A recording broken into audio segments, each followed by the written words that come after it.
Hello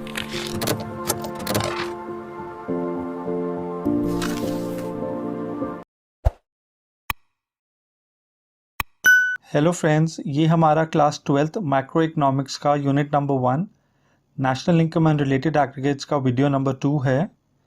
आज हम following topics को डिस्कस करेंगे। What is meaning of economy, basic activities in an economy, 4 sectors of an economy और 4 factors of production.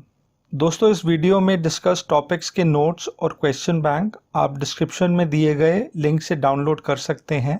मेरी suggestion ये रहेगी कि आप पहले मेरे नोट्स को डाउनलोड कर लें, उन्हें एक बार ही पढ़ लें और फिर वीडियो को देखें। इससे आपको वीडियो को अंडरस्टैंड करने में आसानी होएगी। दोस्तों, वीडियो के एंड में आपके लिए 5 क्वेश्चन चैलेंज होगा। मैं आपसे वीडियो में समझाए गए टॉपिक से 5 क्वेश्चंस पूछूंगा। अगर आपने वीडियो ध्यान से देखा होगा तो आप इन क्वेश्चंस को आसानी से आंसर कर सकेंगे। तो चलिए दोस्तों, वीडियो को स्टार्ट करते हैं। हमने पिछले वीडियो में स्टडी किया था कि मैक्रो इकोनॉमिक्स सब्जेक्ट में हम पूरी इकोनॉमी को स्टडी करते हैं। अब सबसे पहले ये सवाल आता है कि इकोनॉमी का क्या मतलब होता है। An economy is a system that provides people with means to work and earn a living. इसमें 2 फ्रेजेस पे ध्यान देने की ज़रूरत है, means to work, earn a living. Economics की टर्मिनोलॉजी में मीन्स टू वर्क का मतलब production of goods and services होता है। गुड्स का मतलब कोई भी वस्तु जिसे हम देख और छू सकते हैं, यानी गुड्स का एक फिजिकल शेप और साइज होता है। For example pencil, mobile, car etcetera. Services जैसे कि डॉक्टर, टीचर, मैकेनिक की सर्विस या फिर बैंकिंग, इंश्योरेंस इत्यादि, इनका कोई फिजिकल शेप तो नहीं होता, पर जस्ट लाइक गुड्स ये भी सेलर से बायर को ट्रांसफ़र होती हैं। अर्न अ लिविंग का मतलब होता है इनकम अर्न करना, यानी कि इकोनॉमी एक व्यवस्था होती है जिसमें लोग गुड्स और सर्विसेज प्रोड्यूस करते हैं जिनसे उन्हें इनकम जनरेट होती है। अब ऐसी कोई जगह जहां गुड्स और सर्विसेज प्रोड्यूस होते हैं उसे हम प्रोडक्शन यूनिट कहते हैं। ये प्रोडक्शन यूनिट एक फार्म हो सकता है जहां किसान अनाज उगाता है, या फिर कोई स्कूल जहां टीचर्स पढ़ाते हैं, या फिर कोई फैक्ट्री जहां गुड्स मैन्युफैक्चर होते हैं। इन सभी प्रोडक्शन यूनिट्स को हम कलेक्टिवली इकोनॉमी बोलते हैं। अब ये इकोनॉमी एक विलेज की हो सकती है, या फिर एक सिटी की हो सकती है, या फिर एक स्टेट की हो सकती है, या फिर पूरी कंट्री की हो सकती है, या फिर पूरी वर्ल्ड की हो सकती है। फॉर एग्जाम्पल, अगर हम दिल्ली शहर की इकॉनमी की बात करें तो ये सम टोटल होगी जितने भी प्रोडक्शन यूनिट्स इसके अंदर लोकेटेड हैं। इसी तरह Indian economy will be a sum total of all production units जो इंडिया में लोकेटेड हैं। यानी कि एक इकॉनमी के 2 मेन फंक्शंस होते हैं। पहला, गुड्स एंड सर्विसेज प्रोड्यूस करना जिनसे लोगों की ज़रूरतें पूरी होती हैं, और दूसरा, लोगों को रोज़गार देना जिनसे उन्हें अपना जीवन चलाने के लिए पैसा कमाने का मौका मिलता है। एक इकॉनमी का साइज इस बात पे निर्भर करता है कि वो कितने ज़्यादा गुड्स एंड सर्विसेज प्रोड्यूस कर सकती है। फॉर एग्जांपल, अगर यूएसए की इकॉनमी $18 ट्रिलियन की है और इंडिया की इकॉनमी $3 ट्रिलियन की है, तो इसका ये मतलब है कि यूएसए की इकॉनमी इंडिया से 6 गुना ज़्यादा गुड्स एंड सर्विसेज प्रोड्यूस करती है। चलिए दोस्तों, अब हम देखते हैं कि एक इकॉनमी में कौन कौन सी मेन एक्टिविटीज़ होती हैं। इन इकोनॉमिक एक्टिविटीज़ को हम 3 कैटेगरीज में ग्रुप कर सकते हैं: प्रोडक्शन, कंजम्पशन और इन्वेस्टमेंट। ऐसी कोई भी इकोनॉमिक एक्टिविटी जिसमें गुड्स या सर्विसेज का निर्माण होता है उसे हम प्रोडक्शन कहते हैं। इसमें हम पहले से प्रोड्यूस गुड्स एंड सर्विसेज में वैल्यू एडिशन को भी प्रोडक्शन कहेंगे। आइए इसको हम एग्जाम्पल से समझते हैं। कोई भी प्रोडक्शन यूनिट जहां रॉ मटेरियल को फिनिश गुड्स में कन्वर्ट किया जाता है, प्रोडक्शन का एग्जाम्पल है। इसी तरह फिनिश गुड्स में वैल्यू एडिशन को भी प्रोडक्शन कहा जाता है। फॉर एग्जाम्पल, अगर कोई दुकानदार होलसेलर से 100 रुपये की आइटम मंगवाता है और उसको कस्टमर को 110 रुपये में बेचता है तो वो भी 10 रुपये का वैल्यू एडिशन कर रहा है। इसको भी प्रोडक्शन में इंक्लूड किया जाता है, यानी कि ट्रेडिंग एक्टिविटी भी प्रोडक्शन सेक्टर का हिस्सा होती है।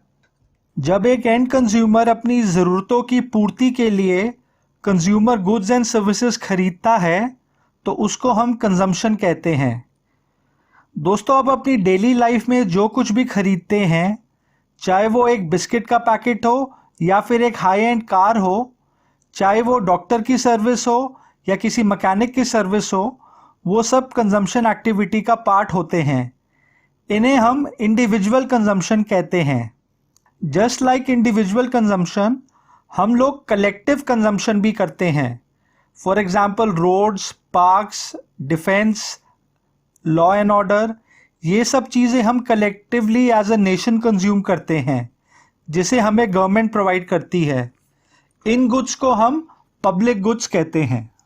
मैक्रो इकोनॉमिक्स में इन्वेस्टमेंट का मतलब होता है कैपिटल गुड्स बनाना, जैसे कि नई बिल्डिंग्स, मशीन्स, फैक्ट्रीज का निर्माण करना। ये सब कैपिटल गुड्स कंज्यूमर गुड्स की प्रोडक्शन को फर्दर इंक्रीज करने में मददगार होते हैं।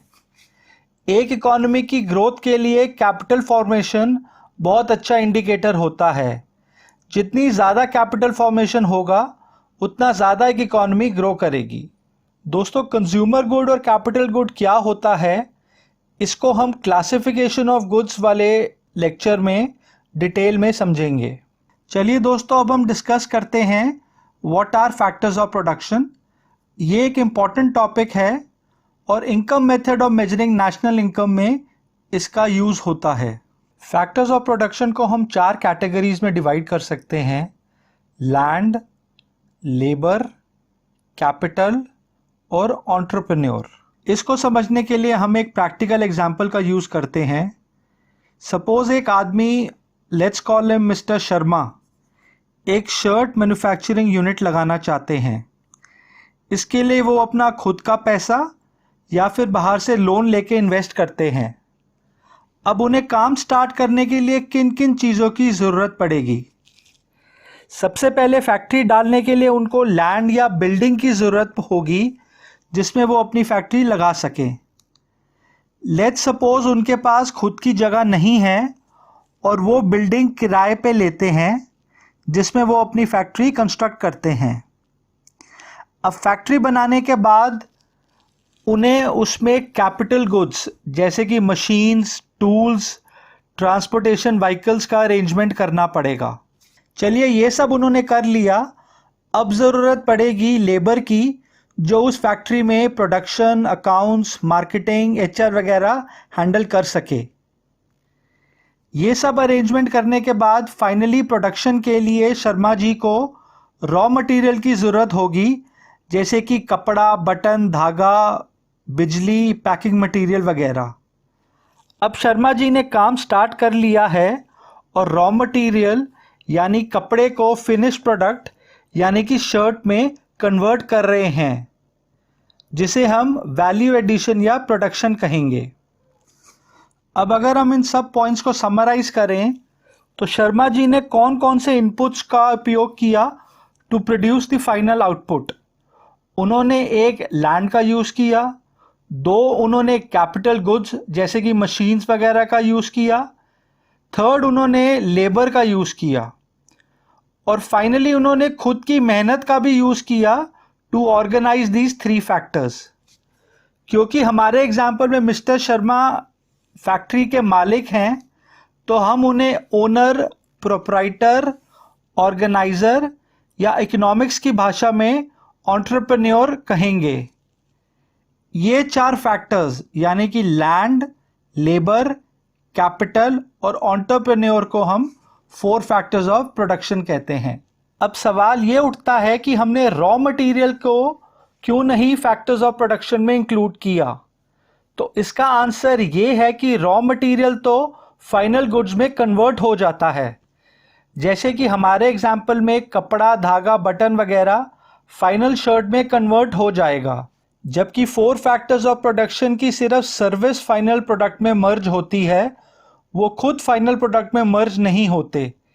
ये 4 फैक्टर्स आगे भी शर्ट्स बनाते रहेंगे। इसलिए हम 4 फैक्टर्स ऑफ प्रोडक्शन को प्राइमरी इनपुट्स कहते हैं और रॉ मटेरियल को सेकेंडरी इनपुट या फिर इंटरमीडिएट गुड्स भी कहते हैं।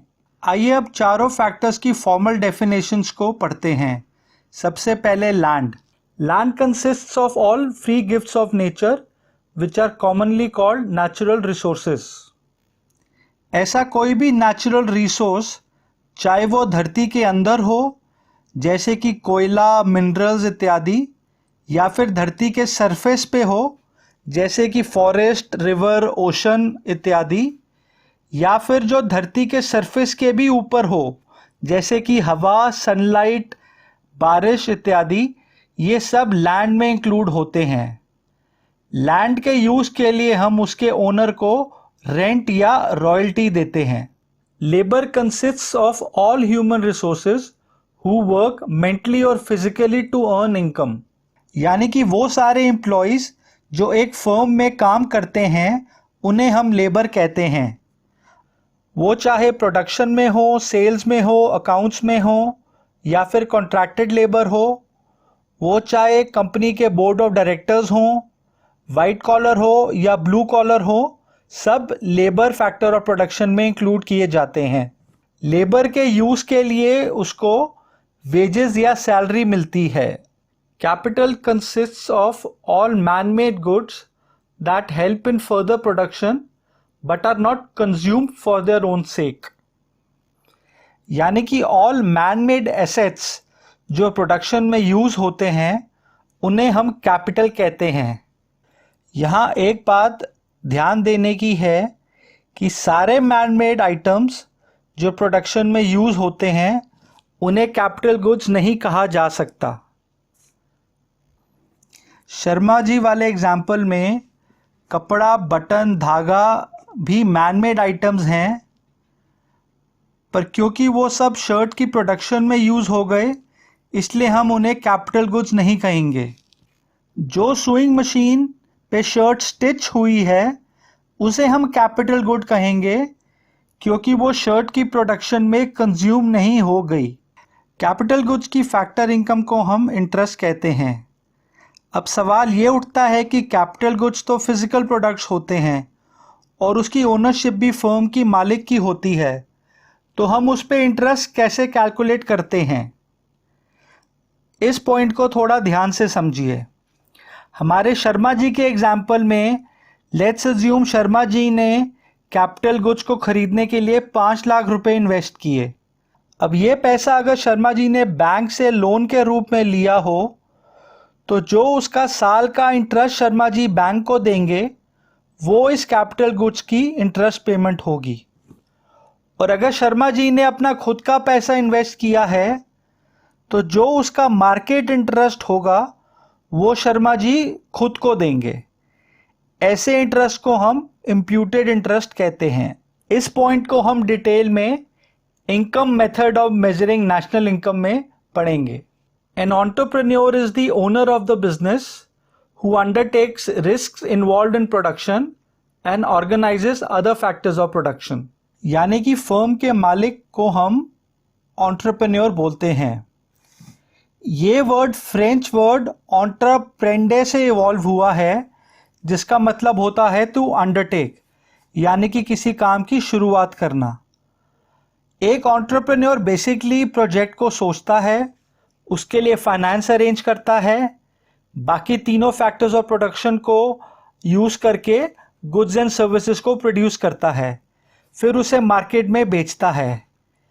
उससे मिले हुए पैसों से वो तीनों फैक्टर्स ऑफ प्रोडक्शन को रेंट, वेजेस और इंटरेस्ट देता है, और जो पैसा उसके पास बच जाता है वो उसका प्रॉफिट होता है। यही उसकी फैक्टर इनकम होती है जो उसके इनोवेशन, ऑर्गेनाइजिंग स्किल्स और रिस्क टेकिंग एबिलिटी का रिवॉर्ड होता है। चलिए दोस्तों, अब इस वीडियो के last topic 4 sectors of the economy को स्टडी करते हैं। हमने इस वीडियो में समझा कि इकोनॉमी क्या होती है और उसकी बेसिक एक्टिविटीज़ कौन कौन सी होती हैं।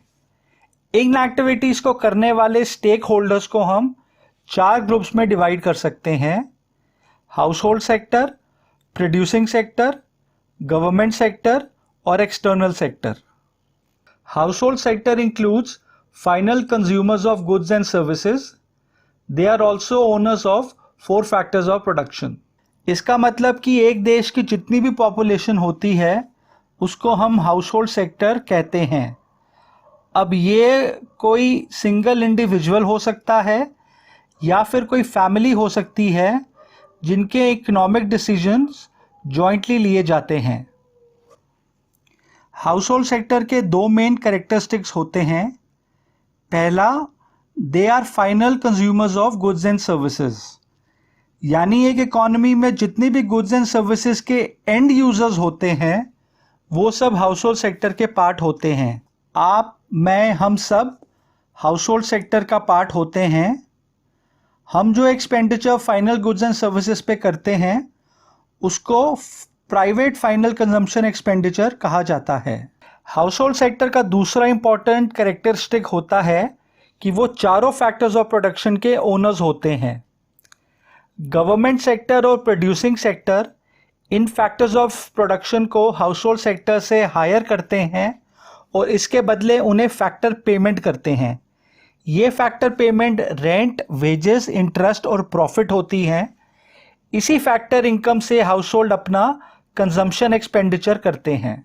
आइए एक एग्जांपल से इसको समझते हैं। ये एक 4 मेंबर्स की फैमिली है।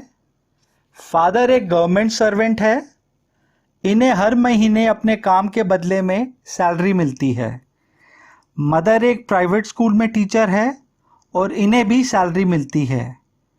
बेटा अपना बिजनेस रन करता है जिससे वो प्रॉफिट अर्न करता है और बेटी एक प्राइवेट कंपनी में जॉब करती है और उसको भी सैलरी मिलती है। साथ में इस फैमिली ने अपना घर का ग्राउंड फ्लोर रेंट पे एक प्राइवेट फर्म को दे रखा है। अब हमारे एग्जाम्पल में फादर, मदर और डॉटर तीनों अपनी लेबर यूज़ करते हैं और इसके बदले में इनको वेजेस मिलती हैं एज फैक्टर इनकम। बेटा अपना एंटरप्रेन्योरशिप यूज़ करता है। वो बाकी 3 फैक्टर्स ऑफ प्रोडक्शन को दूसरे हाउसहोल्ड से हायर करता है और अपने बिजनेस से प्रॉफिट जनरेट करता है। साथ ही इस फैमिली ने अपना लैंड किराए पे दे रखा है जिससे उन्हें रेंट मिलता है। यानी कि ये फैमिली वेजेस, प्रॉफिट और रेंट कमाती है जिससे वो अपना कंजम्पशन फाइनेंस करती है और जो इनकम वो खर्च नहीं करते उसको वो सेव करते हैं और फाइनेंशियल इंस्टीट्यूशन जैसे कि बैंक या स्टॉक मार्केट के ज़रिए इन्वेस्ट करते हैं।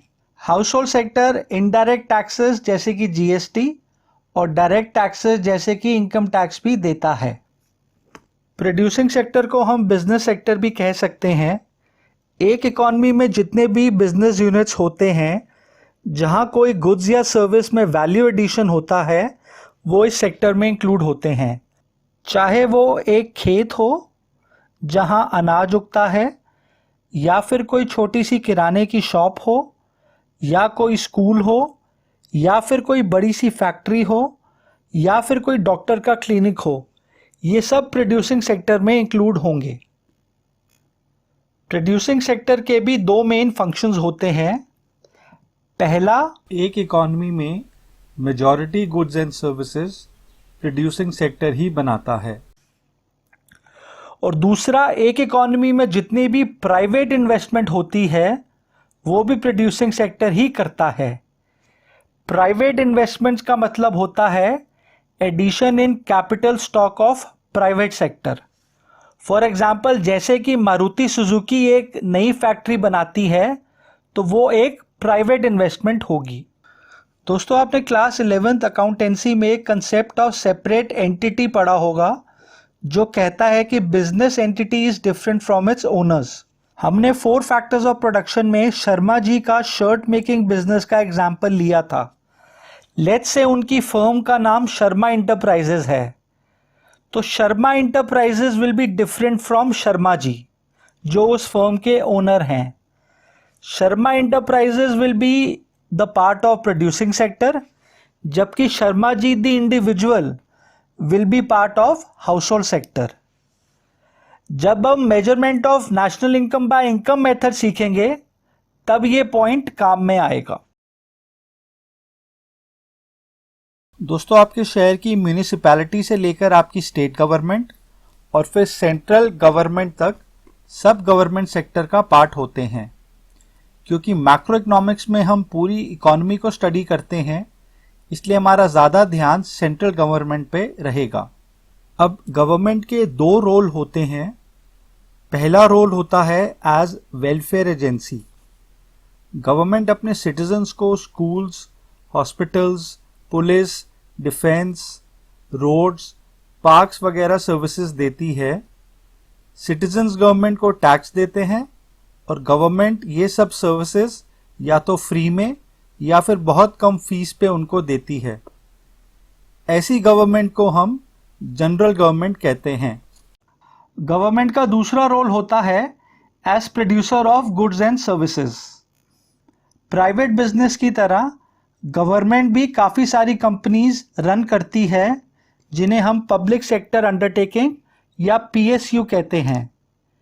ये कंपनीज प्राइवेट कंपनीज की तरह गुड्स एंड सर्विसेज प्रोड्यूस करती हैं और इन्हें पब्लिक को प्रॉफिट पे बेचती हैं। For example Indian oil corporation, gas authority of India limited, BSNL, air India वगैरह। इन PSUs में मेजॉरिटी ओनरशिप गवर्नमेंट की होती है। दोस्तों, जिन इकोनॉमीज में सिर्फ ये 3 सेक्टर्स होते हैं, यानी कि हाउस होल्ड, प्रोड्यूसिंग सेक्टर और गवर्नमेंट सेक्टर, उन्हें हम क्लोज्ड इकोनॉमी कहते हैं। इस इकोनॉमी का किसी और देश से कोई संबंध नहीं होता। ये ना तो कोई गुड्स एक्सपोर्ट करती हैं और ना ही कोई गुड इंपोर्ट करती हैं। आज के ज़माने में ऐसी कोई कंट्री नहीं है जिसे हम 100% क्लोज इकोनॉमी कह सकते हैं। क्लोजेस्ट एग्जाम्पल शायद नॉर्थ कोरिया का होगा, पर वो भी 100% क्लोज नहीं है। उसके भी कुछ लिमिटेड कंट्रीज जैसे कि रशिया, चाइना से इकोनॉमिक रिलेशंस हैं। अपने देश की इकोनॉमी को छोड़कर बाकी सारी दुनिया को हम एक्सटर्नल सेक्टर या rest of the world sector कहते हैं। एक देश से दूसरे देश में गुड्स का इंपोर्ट और एक्सपोर्ट होता है, साथ में कैपिटल की मूवमेंट भी होती है जिसे हम फॉरेन इन्वेस्टमेंट कहते हैं। ये सब हम डिटेल में यूनिट 5 में पढ़ेंगे। जब हम ये चारों सेक्टर्स को जोड़ते हैं तो ये एक ओपन इकोनॉमी होती है जो एक क्लोज्ड इकोनॉमी से साइज में बहुत बड़ी और प्रॉस्परस होती है। 1991 से पहले इंडियन इकोनॉमी भी एक क्लोज्ड इकोनॉमी थी।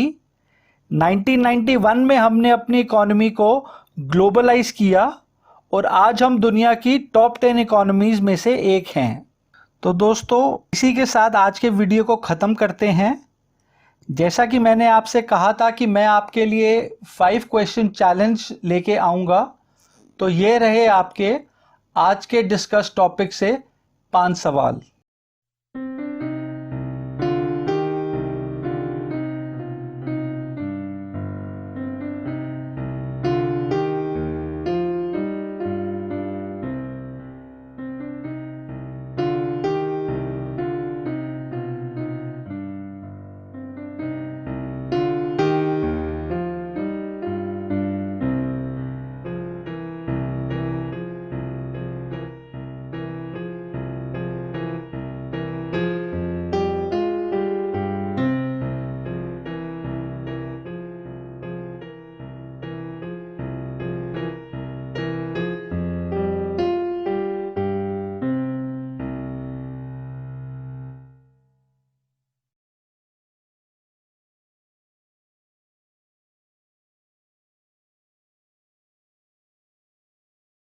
अगर आप इस वीडियो में डिस्कस टॉपिक्स के नोट्स और क्वेश्चन बैंक को डाउनलोड करना चाहते हैं तो डिस्क्रिप्शन में दिए गए लिंक को क्लिक कर सकते हैं।